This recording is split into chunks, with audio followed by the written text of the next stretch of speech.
Hello, my friends. Welcome to Adda 24/7 Regulatory Bodies and SO channel. I'm your mentor Veer and I'm here with a very requested session and very interesting one also. Requested इसलिए क्योंकि ये session कहीं ना कहीं आपको guide करेगा कि अगर आपको गवर्नमेंट जॉब की प्रिपरेशन करनी है खासकर बैंकिंग सेक्टर में तो किस एग्जाम को आपको चूज करना चाहिए और क्यों आपको वो चूज करना चाहिए। एंड इंटरेस्टिंग इसलिए क्योंकि कहीं ना कहीं जो एक कैरियर से रिलेटेड इंपॉर्टेंट पॉइंट्स होते हैं चूज करने से पहले वो यहाँ पे हम डिस्कस करेंगे। तो दोनों ही पॉइंट यहाँ पे हैं, एंड तक बने रहना बहुत ज़्यादा जरूरी है। इंटरेस्टिंग सेशन है, बने रहना बहुत जरूरी है। तो चलिए दोस्तों, without wasting any time let's get started. But before starting our session guys, अगर आप हमारे चैनल पे नए हैं तो जल्दी से चैनल को सब्सक्राइब कर लो, वीडियो को लाइक कर दो एंड गूगल प्ले स्टोर से हमारे ऐप को डाउनलोड कर लो। ऐप के ऊपर ही कम्युनिटी सेक्शन है which is finance by Veer sir, उसको फॉलो कर लो। उसके अंदर मैं आपको current affairs, RBI website related बहुत सारा कंटेंट फॉर फ्री प्रोवाइड करता रहता हूँ और इसमें आप मेरे साथ जुड़ भी सकते हो। आपको कोई क्वेरी आप डायरेक्टली यहाँ पे पूछ सकते हो, नहीं तो मेरे टेलीग्राम ग्रुप भी आप वहाँ पे भी जुड़ सकते हो। ठीक है, रेगुलेटरी बॉडीज बाय वीर आशुतोष मेरा टेलीग्राम ग्रुप है, आप जुड़ सकते हो वहाँ पे। एंड अगर आप हमारे किसी कोर्स में एनरोल करना चाहते हो तो मेरा सजेशन रहता है कि अगर आप एक बैंकिंग एस्पिरेंट है, आपको मल्टीपल एग्जाम्स की प्रिपरेशन करनी है, रेगुलेटरी एग्जाम्स, बैंकिंग एग्जाम्स, तो गो विद दी बैंक वहां पे प्लस। मार्केट में सबसे affordable course and quality content हम आपको ऑफर करेंगे एंड इसको और अफोर्डेबल बनाता है ये code Y581 and the coins. चलिए दोस्तों, अब आते हैं why to choose RBI exam. अब आप थोड़ा सा सोच सकते हैं, मैंने ना यहाँ पे ए लिखा है ना यहाँ पे बी लिखा, मैंने बात की है आरबीआई एज एन ऑर्गेनाइजेशन के बारे में। ठीक है, तो आपको ये समझना चाहिए कि देखो why to choose RBI as an organization. ठीक है, तो उसका तो आंसर बड़ा सिंपल सा है कि भाई देखो, अगर आप नॉर्मल बैंक्स में देखो तो आपका डे टू डे मतलब कस्टमर से इंटरेक्शन रहता है। आपका काम क्या होता है, जो आरबीआई पॉलिसीज बनाता है उन पॉलिसीज को इंप्लीमेंट करना होता है। ठीक है, but why RBI as an organization और एज ए कैरियर, तो उसके रिलेटेड देखो हमें मल्टीपल पॉइंट्स पे डिस्कस करना पड़ेगा। सबसे पहले ये जो आरबीआई एज एन ऑर्गेनाइजेशन है, किस तरह का वर्क लाइफ प्रोवाइड करता है, किस तरह का एटमॉस्फेयर प्रोवाइड करता है, कितनी कॉम्पिटिटिव सैलरी ऑफर करता है, तो इन तीनों पॉइंट्स में मैं बात करता हूं एक एक करके। तो सबसे पहले देखो दोस्तों, why to choose RBI as an a career. ठीक है, तो इसके बारे में बात करें तो सबसे पहला पॉइंट आ जाता है, सबसे इंपॉर्टेंट पॉइंट भी रहता है, वो रहता है सैलरी। ठीक है, अब आरबीआई जो मेजर रिक्रूटमेंट करता है, जो कंटिन्यूस रिक्रूटमेंट करता है, ठीक है, वो वैसे तो असिस्टेंट लेवल पे भी रिक्रूट करता है, लेकिन वो कहीं ना कहीं उसमें गैप आ जाते हैं। देयर इज नो क्लैरिटी कब उसके बारे में रिक्रूट होगी। लेकिन एक जो एग्जाम है, जो उनका डेडिकेटेड मैनेजरियल लेवल का एग्जाम है और one of the most hyped exam भी अगर बोले तो वो ही है। ठीक है, one of the most interesting exam भी जो है वो वही है, और वो है हमारा ग्रेड बी का एग्जाम। लेकिन देखो अब क्या है, आरबीआई अपनी पॉलिसीज में थोड़ा सा चेंज कर रहा है रिक्रूटमेंट पॉलिसीज में, and there is a probability कि शायद अब ग्रेड बी का रिक्रूटमेंट कम होता चला जाए over a period of time, and grade A का रिक्रूटमेंट जो यहाँ पे देखने को मिले। बहुत सारे बच्चे जो है वो कंफ्यूज रहते हैं कि ग्रेड ए या ग्रेड बी में क्या डिफरेंस है। तो वो मैं आपको बता दूं कि ग्रेड ए जो है वो एक असिस्टेंट मैनेजर की पोस्ट होती है। ठीक है, और जो ग्रेड बी है वो एक मैनेजरियल पोस्ट होती है। ठीक है, तो एक सीनियर लेवल पे रिक्रूटमेंट होता है। ओके, तो दिस इज द डिफरेंस। तो अगर हम दोनों ही पोस्ट के सैलरी के बारे में बात कर ले तो मैं देखो आप डिटेल में नहीं जाऊंगा, मैं आपको एक रफ फिगर बना देता हूं। अगर आप एक ग्रेड बी मैनेजर के तौर पे पोस्ट होते हैं इन मुंबई, तो your CTC somewhere would be around 38 to 40 LPA. ठीक है, सीटीसी सीटीसी की बात कर रहा हूं, कॉस्ट टू कंपनी।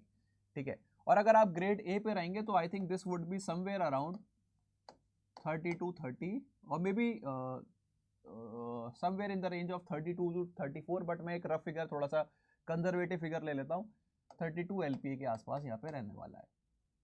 ठीक है, तो मैं बता रहा हूँ कि टेक होम कंपोनेंट में बहुत ज्यादा डिफरेंस नहीं आएगा। कैश कंपोनेंट में अगर हम देखें तो दैट वुड बी हार्डली 20-30 के आसपास डिफरेंस रहेगा। लेकिन हाँ, अगेन 32 एलपीए जो है, अगेन आप चाहे वो ग्रेड ए पे रिक्रूट करें, बी पे करें, ठीक है, तो सैलरी यहाँ पे one of the highest in the country है, in the government sector, one of the highest.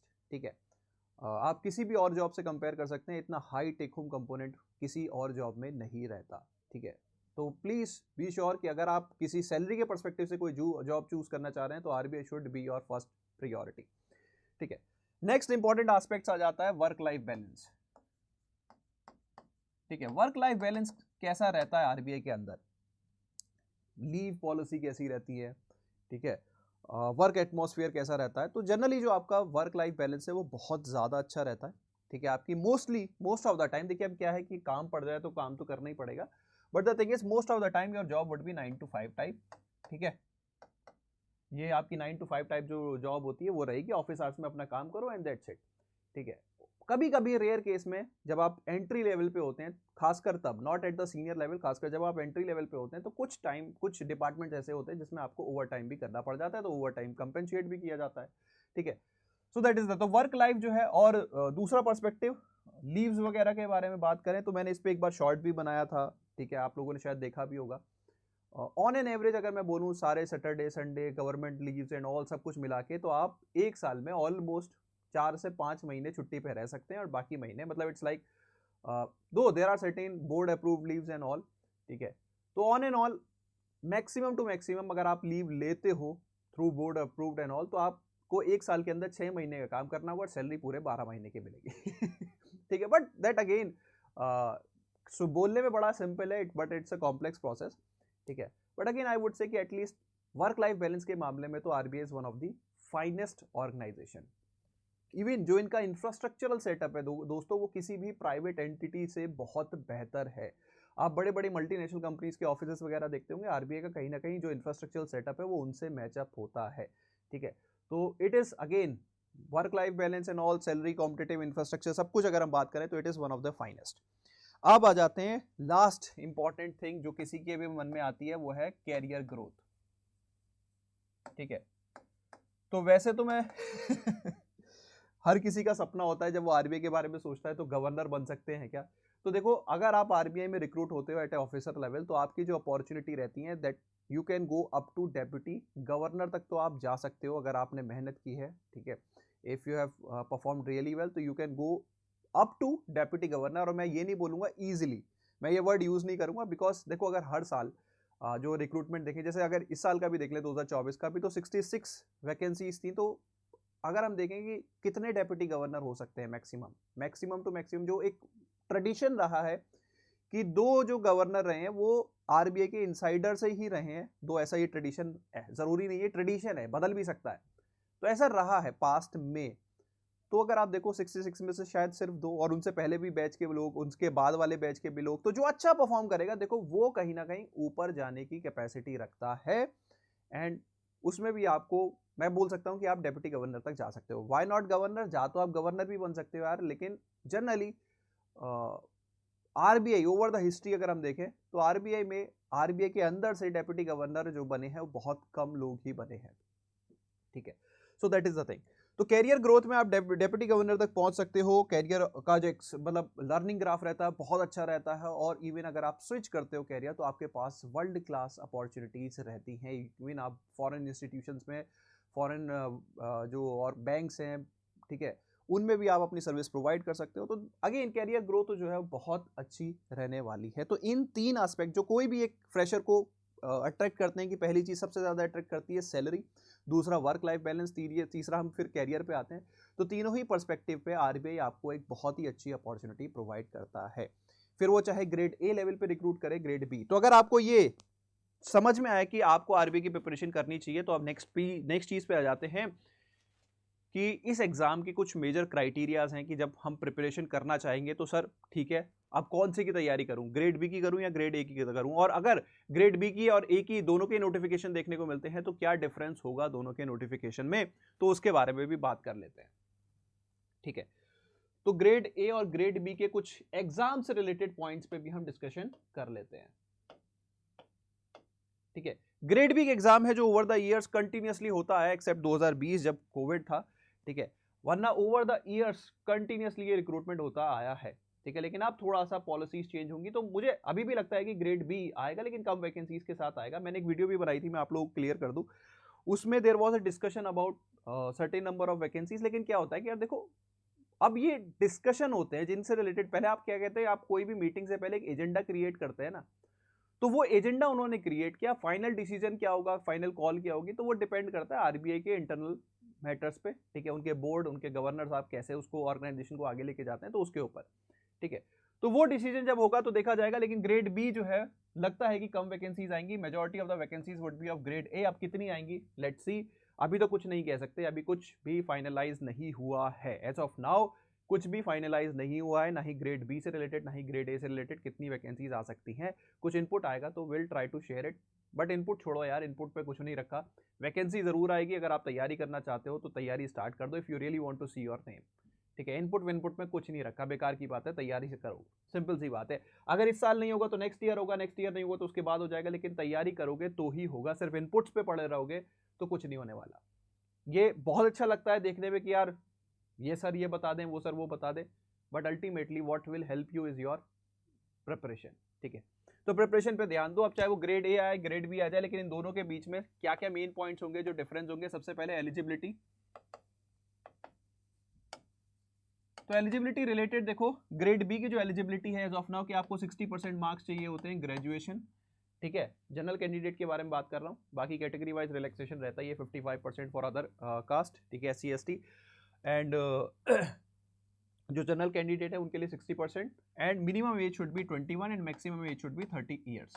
ठीक है, ये ग्रेड बी का क्राइटेरिया रहता है। तो जो मुझे लगता है कि ग्रेड ए का 60% का क्राइटेरिया तो शायद चेंज ना हो, कर देते हैं तो बहुत अच्छी बात है। हम यही कहीं ना कहीं RBI से रिक्वेस्ट करेंगे कि आप ज्यादा क्राउड को अपॉर्चुनिटी दे दो यार। क्या पता 55% वाला बच्चा ज्यादा डिजर्व करता हो, ज्यादा मेहनत कर सकता हो, ज्यादा कॉम्पिटिटिव हो, सिर्फ एक एग्जाम में वो अच्छा परफॉर्म नहीं कर पाया तो डजंट मेक सेंस कि यार वो आगे नहीं कर सकता लाइफ में। ठीक है, तो मेरा तो यहाँ पे यही रिक्वेस्ट रहेगी RBI से कि भैया 60% का क्राइटेरिया हटा दो, हर किसी को अलाउ करो। Let's make it a fair competition. जब आप ओपन एग्जाम ले रहे हो तो यार परसेंटेज का मतलब क्या बनता है, आप कैसे एक बार लगा सकते हो। ठीक है, तो बट ये उनका अपना डिस्क्रिप्शन है। मुझे लगता है कि ये 60% का क्राइटेरिया शायद यहाँ पे ना हटे, हटा दें तो बहुत अच्छी बात है। बहुत मतलब ऐसा लगेगा कि शायद समझदारी आ गई है। और एज भी जो है वो यहाँ पे चेंज नहीं होने वाली, it should be 21 to 30। There is a small and very rare possibility, बहुत ही रेयर पॉसिबिलिटी है कि शायद ग्रेड ए की जो एज लिमिट है वो 28 वो कर सकते हैं, लेकिन वो रेयर केस की पॉसिबिलिटी है, रेयर केस की। मुझे लगता है जो मेरी पर्सनल कैपेसिटी में है वो 21 से 30 ही रहने वाली है एज लिमिट। तो this would be the classification, sorry qualification, classification कह रहा हूं, this would be your qualification. Next आ जाते हैं कि एग्जाम के पैटर्न के बारे में बात करते हैं। ठीक है, तो अभी के लिए आपका जो ग्रेड बी का पैटर्न है वो फेज 1 एक कंप्लीटली ऑब्जेक्टिव है, जिसमें क्वांट, रीजनिंग, इंग्लिश और जीए का एक पेपर होता है, 200 question 200 marks, and then there would be sectional question, GA में 80, क्वांट में 30, इंग्लिश में 30। ठीक है, सो जो यहाँ पे अगर हम बात करें, जो फेज 1 है वो एज इट इज यहाँ पे अगर हम देखें, और फेज 2 फिर जो आ जाता है वो ऑब्जेक्टिव प्लस डिस्क्रिप्टिव आ जाता है, वहां पे ESI FM and descriptive English आ जाता है। ठीक है, तो ग्रेड ए का अगर मैं बात करूं, एज ऑफ नाउ तो मैं क्लियरली मेरे पास कोई इनपुट नहीं है, मैं लेकिन ये कहूंगा कि या तो ये सेम पैटर्न रह सकता है, मे बी नॉट, या फिर इससे इजियर साइड ही पैटर्न रहेगा। फेज 1 का पैटर्न तो रहेगा ही रहेगा। ठीक है, फेज 2 के पैटर्न में शायद कुछ चेंजेस अपने को देखने को मिल सकते हैं, शायद कुछ चेंजेस ग्रेड ए के एग्जाम में देखने को मिल सकते हैं शायद। ठीक है, और देखने को मिलेंगे यार, क्योंकि देखो अगर वो दोनों वैकेंसीज आती हैं तब, ठीक है, अगर वो grade B, most probably grade B आएगा ही आएगा मोस्ट प्रोबेबली। ठीक है, तो उससे इजियर साइड ही रखा जाएगा कहीं ना कहीं ग्रेड ए को।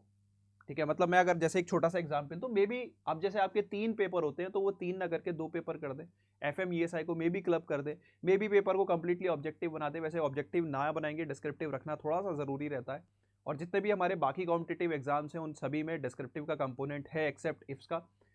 तो कहीं ना कहीं मुझे लगता है कि पेपर जो है इससे थोड़ा सा ईजियर साइड रहेगा। ठीक है, but again let's see, time will tell. तो अभी के लिए देखो सिंपल सी बात है, ग्रेड ए ग्रेड बी में ना पढ़े। ठीक है, आप RBI एग्जाम की अगर देखो, if you need good salary, if you need good work life, if you need good career opportunities, if you want anything from your career, अगर आप कैरियर के पर्सपेक्टिव से सोचो कि आपको एक कैरियर से क्या क्या चाहिए होता है, तो RBI वो सारी चीजें प्रोवाइड करता है। Now it's up to you कि आप RBI के लिए वो मेहनत करने के लिए तैयार हो, क्योंकि यहाँ पे कुछ रियलिटी बता दूं, सुनने में तो बड़ा अच्छा लगता है 30 lakh 40 lakh, but it is one of the most competitive examination. ठीक है, बहुत ज्यादा मेहनत लगती है, एंड दैट्स व्हाई आप SBI PO में अगर आप देखोगे इस बार जो मुझे इनपुट याद आ रहा है कि शायद 8 लाख लोगों ने फॉर्म भरा है SBI PO का। वहीं RBI ग्रेड बी के बारे में अगर आप बात करो तो हार्डली 1 लाख फॉर्म ही भरते हैं generally on an average over the years. जब इतनी हाई पेइंग जॉब है तो फॉर्म फिलिंग भी सिर्फ 1 लाख, ये तो ज्यादा होनी चाहिए। जी हाँ, क्योंकि आधे लोग डर जाते हैं इसके कंपटीशन से, वो मेहनत करने के लिए तैयार नहीं है। ठीक है, तो this is the reality also, the other side of जो सैलरी पे पक्ष है उसकी अदर साइड ये भी है। ठीक है। तो ball is in your court, आपको जो जो इंपॉर्टेंट एस्पेक्ट्स थे रिलेटेड टू एनी एग्जामिनेशन वो मैंने यहाँ पे शेयर किए, खासकर RBI related. Why to choose RBI मैंने आपको बता दिया। अब आरबीआई में जो रिक्रूटमेंट होगा वो grade A grade B level पे होगा। अब उनमें ग्रेड बी के लिए क्या रिक्वायरमेंट है, ग्रेड ए के लिए क्या प्रोबेबल रिक्वायरमेंट्स हो सकती हैं, उसके बारे में जिक्र कर लिया। अब आती है बात प्रिपरेशन की, कि भैया अगर आप इंटरेस्टेड हो तो आप करते हैं प्रिपरेशन। अगर आपको सेल्फ स्टडी करनी है, जो कि बहुत अच्छी बात है, करनी चाहिए बिल्कुल, लेकिन अगर आइडिया ही नहीं होगा कि पढ़ना क्या है तो फिर कैसे करोगे। तो देखो दोस्तों, सेल्फ स्टडी रिलेटेड आप हमारे चैनल को सब्सक्राइब कर लो, इस पे हम बहुत सारे स्ट्रेटेजी वीडियोस आप लोगों के लिए लेके आते रहेंगे और लाते रहे हैं ओवर द ईयर्स, बहुत सारा कंटेंट, बहुत सारी स्ट्रेटेजी वीडियोस। तो आप सेल्फ स्टडी वहां से कर सकते हो। लेकिन अगर आपको चाहिए कंप्लीट हैंड होल्डिंग, तो उसके लिए फिर मैं आपको एक कंप्लीट पेड सॉल्यूशन बताऊंगा। देखो सिंपल सी बात है, we are here to provide you both. Simple सी बात है, देखो हम आपको तैयारी कराते हैं।